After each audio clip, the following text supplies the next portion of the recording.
বন্ধুরা আজকে আর একটা রেসিপি নিয়ে হাজির। অনেকেই মাছের তেল মাছের মাথা দিয়ে বাঁধাকপি খেয়েছেন।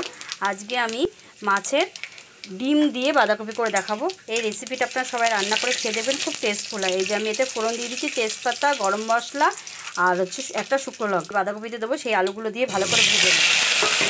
এই যে বন্ধুরা আমি মাছের ডিমটাকে এই যে নুন হলুদ মাখিয়ে নিচ্ছি। এবার এই মাছের ডিমটাকে আমি ভেজে রান্না করে দেখাবো। এই যে বন্ধুরা আমি আলুর মধ্যে লবণ দিয়ে দেবো, হলুদ দিয়ে দিয়েছি, ঠিক আছে। আর এই যে লবণ দিয়ে দিচ্ছি, হলুদ আর লবণ দিয়ে আমি এটাকে ভাজা ভাজা করব। প্রথমে হলুদটা দিয়েছি, তারপরে লবণটা দিয়েছি। আলুটা আমার হালকা ভাজা হয়ে গেছে। এবার আমি এর মধ্যে দিয়ে দেবো মাছের ডিমটা, এর সাথেই ভাজবো, এটা আমি আলাদা ভাজবো না। তারপরে মশলাটা দিয়ে কষাবো। এই যে বন্ধুরা দেখুন আমার আলুর সাথে মাছের ডিমটা কী সুন্দর ভাজা হয়ে গেছে, দেখতেই পাচ্ছেন। এবার এর মধ্যে আমি একটা মশলা দেবো, এই যে এতে আদা, জিরে, গোলমরিচ পেস্ট করা, আর তার সাথে শুকনো লঙ্কা, কটা কাঁচা লঙ্কা, লবণ, জিরে, ধনের গুঁড়ো আর টমেটো কুচি, ঠিক আছে। এই মশলাটা আমি এতে দিয়ে দেবো বাঁধাকপির মধ্যে, দিয়ে ভালো করে কষাবো। বন্ধুরা এই যে কষানোর সময় একটু চিনি দিয়ে দেবো ছড়িয়ে।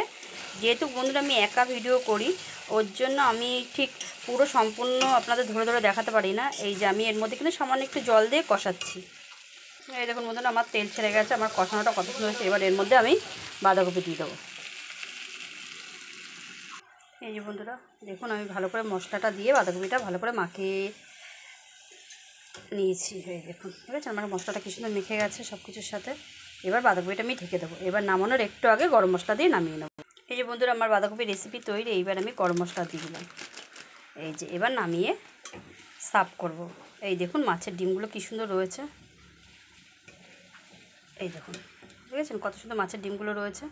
এবার এটা যখন ভাত দিয়ে খাবো তখন কেমন টেস্টফুল হবে বলুন তো। ভাতও খেতে পারেন, পরোটাও খেতে পারেন, রুটিও খেতে পারেন, ঠিক আছে। এই যে বন্ধুরা এইভাবে আপনারা অবশ্য করে একবার খেয়ে দেখবেন, হেভি টেস্টফুল হয়।